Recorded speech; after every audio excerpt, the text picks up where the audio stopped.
नमस्कार दोस्तों, स्वागत है आपका हमारे YouTube चैनल KVS ज्ञान पर, जिसमें आपको रोज़ाना मिलती है फिजिक्स से संबंधित 15 क्वेश्चंस की टेस्ट सीरीज और आपको उनका सही आंसर देना होता है।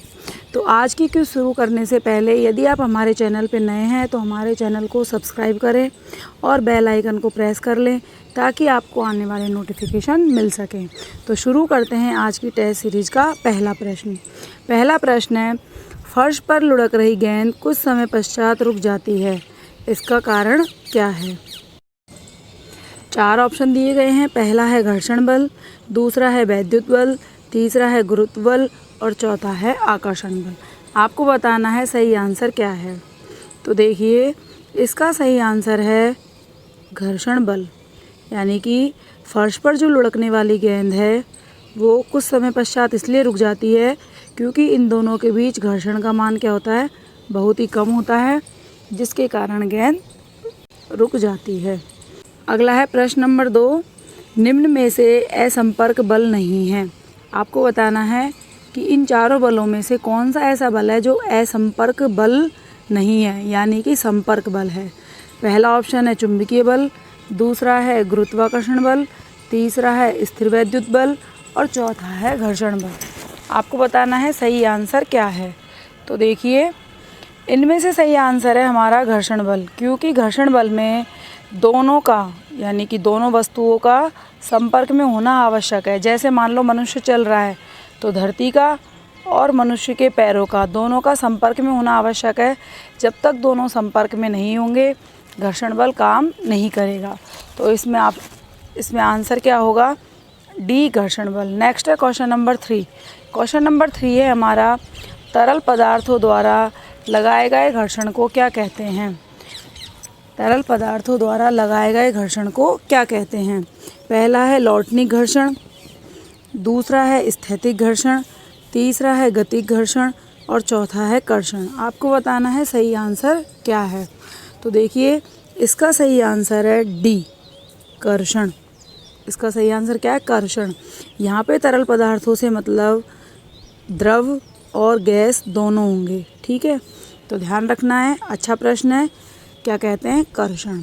नेक्स्ट है क्वेश्चन नंबर 4, मनुष्य द्वारा सुनी जा सकने वाली ध्वनि की आवृत्ति कितनी होती है? यानी कि ध्वनि की आवृत्ति बतानी है जिसको मनुष्य सुन सकता है।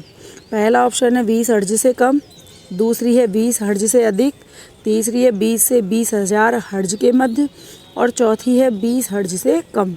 आपको बताना है सही आंसर क्या है। तो देखिए, इसका सही आंसर है ऑप्शन सी, 20 से 20,000 हर्ट्ज के मध्य, क्योंकि आपको पता है ऑप्शन बी 20,000 हर्ट्ज से अधिक को हमने क्या कहा था? पराश्रव्य, यानी कि ये ऐसी ध्वनि जिनको मनुष्य नहीं सुन सकता। और 20 से 20,000 हर्ट्ज के बीच की जो ध्वनि होती है उसको मनुष्य आसानी से सुन सकता है। नेक्स्ट है क्वेश्चन नंबर 5। क्वेश्चन नंबर 5 है हमारा, अच्छा है, इम्पोर्टेंट है, कई बार एग्जाम में पूछा गया है। एलईडी की फुल फॉर्म क्या है? एलईडी की फुल फॉर्म क्या है? पहला ऑप्शन है प्रकाश उत्सर्जक डायोड, दूसरा है प्रकाश अवशोषक डायोड, तीसरा है अर्धचालक डायोड और चौथा है धातु ऑक्साइड डायोड। आपको बताना है सही आंसर क्या है।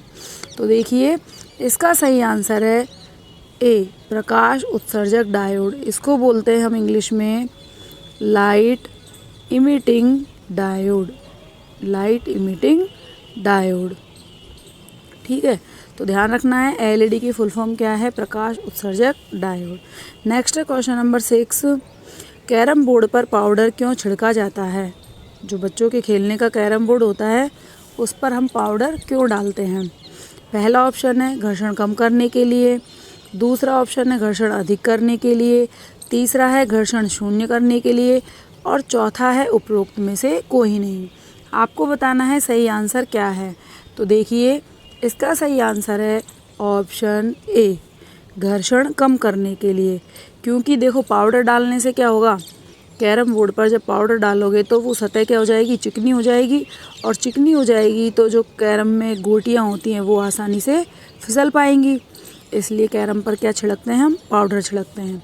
नेक्स्ट है क्वेश्चन नंबर 7 कि आवेशित वस्तु की पहचान किस उपकरण द्वारा की जाती है? इम्पोर्टेंट है, ध्यान रखेंगे आप कि आवेशित वस्तु की पहचान किस उपकरण द्वारा की जाती है? पहला ऑप्शन है ए विद्युतदर्शी, दूसरा है साइक्लोट्रॉन, तीसरा है विद्युत क्षेत्र और चौथा है गणित। आपको बताना है सही आंसर क्या है।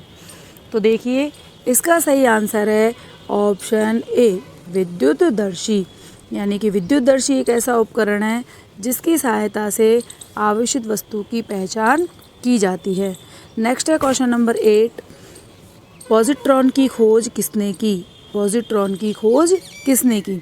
4 ऑप्शन है। पहला एंडरसन, दूसरा है रदरफोर्ड, तीसरा है माइकल फैराडे और चौथा है जेम्स चैडविक। आपको बताना है सही आंसर क्या है। तो देखिए इसका सही आंसर है ऑप्शन ए एंडरसन। अब पॉजिट्रॉन क्या होता है, इससे पहले वाली क्विज में हमने बात की थी कि ई माइनस यानी कि इलेक्ट्रॉन जो होते हैं उनका एंटी कण है पॉजिट्रॉन। इसको किससे लिखते हैं? ई प्लस से लिखते हैं। इलेक्ट्रॉन के जैसे गुणधर्म होते हैं, केवल आवेश इसका अपोजिट होता है। ठीक, चलिए अगला प्रश्न है प्रश्न नंबर 9, बहुत ही इंपॉर्टेंट है, कई बार बहुत एग्जामों में पूछा गया है। 1 न्यूटन किसके बराबर होता है? 4 ऑप्शन है। पहला है 10⁵ डाइन, दूसरा है 10⁷ डाइन, तीसरा है 10⁵ डाइन, चौथा है 10⁸ डाइन। आपको बताना है सही आंसर क्या है। देखिए इसका सही आंसर है ऑप्शन ए 10⁵ डाइन। तो ध्यान रखना है न्यूटन एमकेएस पद्धति का मात्रक है, जबकि डाइन हमारा सीजीएस पद्धति का मात्रक है। नेक्स्ट चलते हैं क्वेश्चन नंबर 10 पे। क्वेश्चन नंबर 10 है हमारा, गैसों के आंशिक दाब का नियम किसने प्रतिपादित किया? 4 ऑप्शन है। पहला है आइंस्टाइन ने, दूसरा है डाल्टन ने, तीसरा है एस चंद्रशेखर ने और चौथा है आर्यभट्ट ने। आपको बताना है सही आंसर क्या है। तो देखिए इसका सही आंसर है ऑप्शन बी। किसने प्रतिपादित किया? डाल्टन ने प्रतिपादित किया। चलिए अब चलते हैं नेक्स्ट क्वेश्चन पर। नेक्स्ट क्वेश्चन है हमारा, सेल बदलता है। यहाँ सेल से मतलब है हमारा प्राथमिक सेल और द्वितीयक सेल दोनों ही है। ठीक है, तो आपको बताना है सेल बदलता है। पहला ऑप्शन है रासायनिक ऊर्जा को यांत्रिक ऊर्जा में, दूसरा है विद्युत ऊर्जा को प्रकाश ऊर्जा में, तीसरा है यांत्रिक ऊर्जा को प्रकाश ऊर्जा में और चौथा है रासायनिक ऊर्जा को प्रकाश ऊर्जा में। आपको बताना है सही आंसर क्या है। तो देखिए यहाँ पर हमारा सही आंसर है रासायनिक ऊर्जा को प्रकाश ऊर्जा में। ठीक है, जो हमारे प्राथमिक सेल होते हैं वो क्या करते हैं, रासायनिक ऊर्जा को किस में बदलते हैं? प्राथमिक ऊर्जा में बदलते हैं। नेक्स्ट है क्वेश्चन नंबर 12, 1 जूल कितने अर्घ के बराबर होता है? क्या है हमारा क्वेश्चन? 1 जूल कितने अर्घ के बराबर होता है? पहला है 10⁵ दूसरा है 10⁵, तीसरा है 10⁵ और चौथा है 10⁵। आपको बताना है सही आंसर क्या है।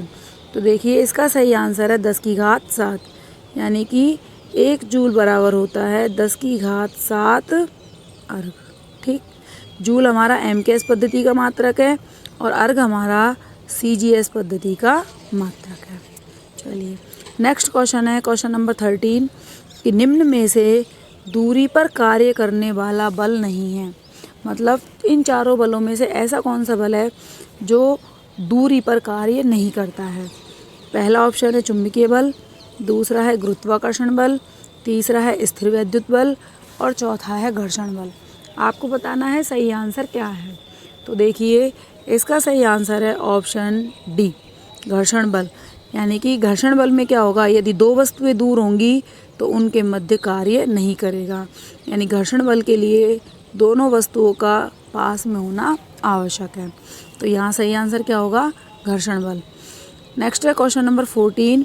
क्वेश्चन नंबर 14 है, बहुत ही इम्पोर्टेंट है, याद रखना है। 1 किलोग्राम भार किसके तुल्य होता है? 1 किलोग्राम भार किसके तुल्य होता है? 1 किलोग्राम नहीं है, केवल ये पूछ रहा है 1 किलोग्राम भार। 4 ऑप्शन है। पहला है 9.8 न्यूटन, दूसरा है 1 न्यूटन, तीसरा है 1000 ग्राम और चौथा है 10 न्यूटन। आपको बताना है सही आंसर क्या है। तो देखिए इसका सही आंसर है ऑप्शन ए 9.8 न्यूटन। देखो कैसे 9.8 न्यूटन कैसे आता है, हम लिखते हैं W बराबर mg, ये होता है हमारा भार। m कितना है 1 kg, g की वैल्यू कितनी होती है 9.8, तो कितना आ गया 9.8, ठीक। और mg वही है, m यानी कि द्रव्यमान, g मतलब त्वरण, तो इसका मात्रक क्या बन जाएगा न्यूटन। तो इस तरह से ये क्या हो जाएगा 9.8 न्यूटन। तो आपको ध्यान रखना है 1 किलोग्राम भार किसके बराबर होता है 9.8 के। नेक्स्ट है हमारा आज की क्विज का लास्ट प्रश्न, क्वेश्चन नंबर 15, पाउंडल किसका मात्रक है, ठीक है। ऑप्शन ए है बल, बी है द्रव्यमान, सी है भार और डी है कोई नहीं। आपको बताना है कि पाउंडल किसका मात्रक है। तो देखिए इसका आंसर है ऑप्शन ए, पाउंडल किसका मात्रक है बल का, और पाउंडल होता है FPS पद्धति में मात्रक, यानी कि पाउंडल बराबर हम लिखते हैं फुट पाउंड बटे सेकंड स्क्वायर। तो फुट पाउंड बटे सेकंड स्क्वायर क्या हो गया, इसका खोल के अगर लिखेंगे तो मान होगा फुट पाउंड बटे सेकंड स्क्वायर। मात्रक कौन सी पद्धति का है, ये FPS का। तो बल के तीनों ही मात्रक इम्पोर्टेंट है, CGS का डाइन, MKS का न्यूटन और FPS का पाउंडल, ध्यान रखना है। तो इस तरह से आज की क्विज हमारी समाप्त हुई। आपने कितना स्कोर किया है कमेंट सेक्शन में कमेंट करके ज़रूर बताएं, और ऐसी ही क्विज के लिए हमारे चैनल को सब्सक्राइब करना ना भूलें। तो कल फिर मिलते हैं एक नई क्विज के साथ, तब तक के लिए टेक केयर, बाय बाय।